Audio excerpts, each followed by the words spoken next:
Now, the serial killer that I'm going to be talking about today is by far one of the absolute most sadistic and downright sickos I've ever had the displeasure of researching.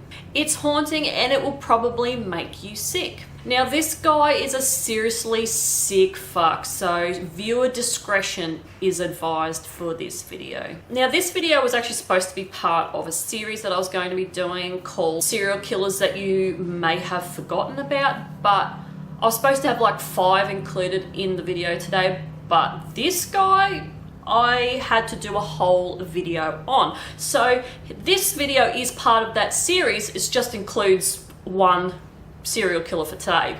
The rest of them might only include a couple, depending on how much information is on the others that I am doing for this series. But there might be a couple, there might be one included, and then I might include 5, depending, just depends. So this particular serial killer today is called Albert Fish, or the Brooklyn Vampire as he is also known. Hello and welcome back, or welcome to my channel. If you don't know what's going on here, I am a horror artist and I like to draw what I talk about in the videos. Now, nothing is meant to be insensitive to the victims or the victims' families, but if you are a sensitive person, you might want to turn this one off because there is some yuck stuff in this one, and my illustration might also upset some people. I don't think it's offensive, but someone out there might. You've been warned. And I do my best to bring you the most accurate information out there. Anything that I research and it's consistent across all the places that I research will go into this video. And if you like any of the illustrations in my videos, I have a Redbubble store where you can get the print. So just go down to the description below and you can click on the link to take you to the Redbubble store. Or if you are a creative person, head to my Etsy store. It's also in the description below. You just download the pattern and you can make your own horror felt toy. Now, I've got movie characters from horror movies. I've got my own creations of horror characters on there. There's other stuff on there. Just go and check it out if you like. So with that being said, let's get on with the video and let's get on with the drawing. Hamilton Howard Albert Fish was born on the 19th of May 1870 in Washington, D.C. and was one of 4 children. Over his lifetime he had many names: the Brooklyn Vampire, the Boogeyman, the Grey Man, and the Wolf of Wisteria. He was a quiet and small man that looked like every other person, but this man had an absolutely horrific private life. When Albert was little, he had mental issues that ran in his family. His father was abusive, his mother was hallucinating, his uncle was crazy, and his brother was in an asylum, so this paints a very dismal picture. Also, his father was elderly and died when he was just 5 years old. He ended up in an orphanage called St. John's, where the caretakers beat him regularly and other kids were encouraged to hurt each other. The other kids lived in fear, but Albert loved it. This sick fetish for pain leaked into his sexual life when he got older. When his mother was better, she came and got him, but the damage was done. At the age of 12, he got into a messed up relationship with a telegraph boy and was introduced to a sexual fetish of consuming human waste. Albert would beat himself and self-mutilate for sexual pleasure. He inserted nails into his groin area and beat himself with a device made from a paddle and nails. He would also go to public bathhouses on the weekends to watch young boys shower and get undressed. In 1890, at the age of 20, he moved to New York, and this is where he started to prey on children. He became a prostitute and molested young boys after luring them into a den and torturing them with his nail paddle. Then, in 1898, he met and married a woman, surprisingly, and had 6 children that his own mother had set him up with. He never did anything to his own kids, but he did, however, continue violating young kids in his area. In 1910, he met 19-year-old Thomas Kedden through becoming a house painter in Delaware, and they began a sick and twisted relationship.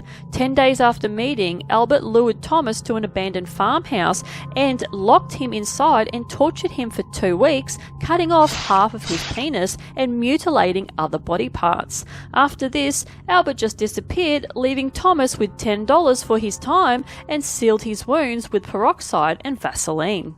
Over the next several years, Albert's mental issues were hard to hide, and his wife ended up leaving him. His self-harm started to ramp up, with Albert sticking pins in his groin and abdomen more frequently and lighting wool on fire that he had stuffed into his butthole. Yep, you heard me right. He then started teaching his own kids to be sadistic, and then he developed a taste for raw meat, which then led to cannibalism. He started looking for vulnerable children, usually homeless kids or mentally disabled ones, that wouldn't be missed if they went missing.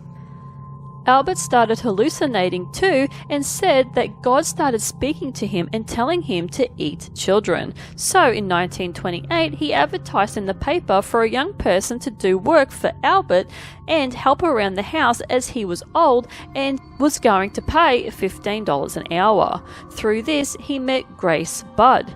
Grace had an older brother, and Albert wanted him originally. 18-year-old Edward Budd had applied to Albert's ad about working on a farm, so Albert, under the alias Frank Howard, visited the Budd family home in Manhattan. He wanted to take Edward to his farm to torture him, but he noticed his little sister, 10-year-old Grace. Albert told their parents, Dahlia and Albert Budd, that he was going to his niece's birthday party and would Grace like to come, which was not true at all. They let her go, and they never saw Grace again. What he did to Grace was truly horrifying. He wrote in a letter that he hid naked in his bedroom, waited for Grace to enter. When she did, he grabbed her, stripped her naked. She fought back, but he choked her to death and cut her body up into pieces and consumed her over the next 9 days. The letter was sent to Grace's family in 1934, but this was Albert's demise because the paper he wrote on was traced back to Albert and his real identity at the rooming house he had rented. The police investigated Albert straight away, but Albert confessed immediately to Grace's murder and several other children he had murdered too. By the end, only 3 children were proven to have been killed by Albert, including Grace. He had killed a 4-year-old boy named Billy Gaffney. He was playing with his 3-year-old neighbour, who described Albert as the boogeyman. He did give the description to the police of an old man with grey hair, skinny and a mustache. This is where it gets really gruesome and disturbing. He took Billy and whipped him with a cat of nine tails until blood ran from his butt down his legs. He cut off his ears, nose, and cut his mouth from ear to ear. He then gouged out his eyes, and by then, Billy was dead. Albert then took a knife and sliced open Billy's stomach and drank the blood from it, and then roasted his body with vegetables and ate him.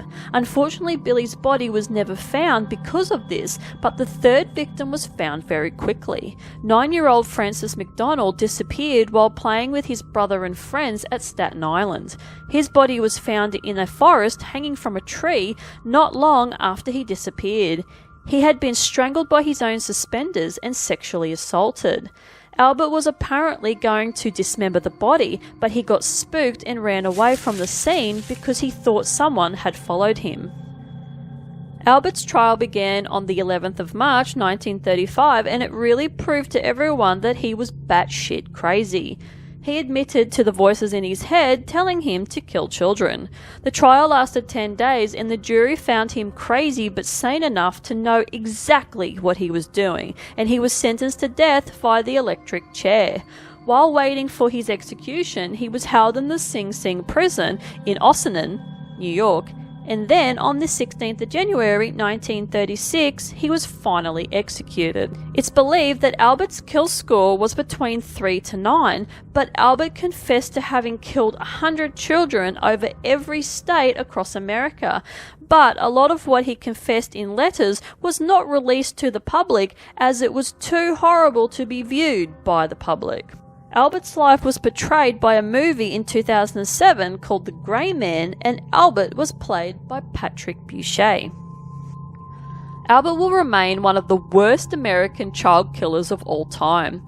Very few serial killers have achieved what he has done against children. I don't think the orphanage turned him. I think he was wired that way, but the situation just brought it out of him. And as well as the cruelty he suffered from his elderly father, other 3 siblings, and children he knew.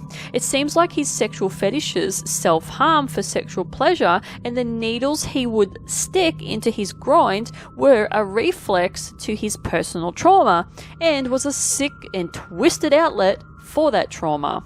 So what do you think about this case? I actually cannot believe that people like this exist. Like, this guy was seriously sick, and I shake my head as I was researching this guy, and I was just thinking, how could somebody be like this? But let me know your thoughts in the comment section below, what you think about this, and if there is any other serial killers that match this level of absolute cruelty. Just let me know in the comments and I'll write them down, and I'll probably research them and could potentially do a video on them. So the illustration that I decided to do for this video today was basically portraying the absolute monster that Albert Fish was.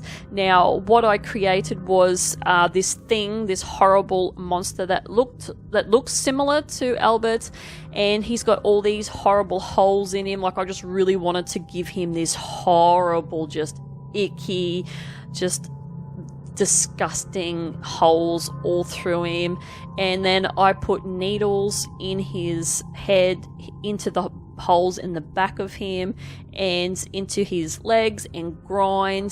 There's even a couple of pins in one of the victims that he is holding, and yeah, he's just creeping around, enjoying himself, enjoying drinking the blood from these children, and he has got hold of one creepy little like monster child that I depicted, and he's basically ripped one half of his body off and has drunk the blood. That's why he's got blood all over his mouth, and he's sort of dragging him along with the other hand with a plate in it with another monster child on it, with a slice of pineapple on top of its head and a bunch of cloves, coming out to, add some flavor with a fork. And yeah, these things, like he's kind of cooked them, but he's just left them enough, rawness so he can sort of drink the blood as well. And yeah, he's just like wandering off to enjoy his feast of children, which is absolutely disturbing. This guy truly was an absolute monster. I can't reiterate that enough. Like, this guy was just completely just fucking disturbed. Like, it's just, I just cannot believe this case. But anyway, that is it from me. Hopefully you enjoyed this video today, and if you like this kind of content, like and subscribe. Dislike it, I couldn't give 2 shits if you dislike this video, because any interaction that you do with my videos helps the algorithm to find me and push me up higher for other people to find me. You are a champion, you are awesome, doesn't matter what interaction you give to me, whether you dislike the video, you don't like anything that I do, even if you like it, you comment, you are all contributing to that, and I love yous all. Love your work. So I am out of here, and I will see you guys in the next one, and hopefully stick around to see whatever is left of this video and how the illustration turns out. Bye!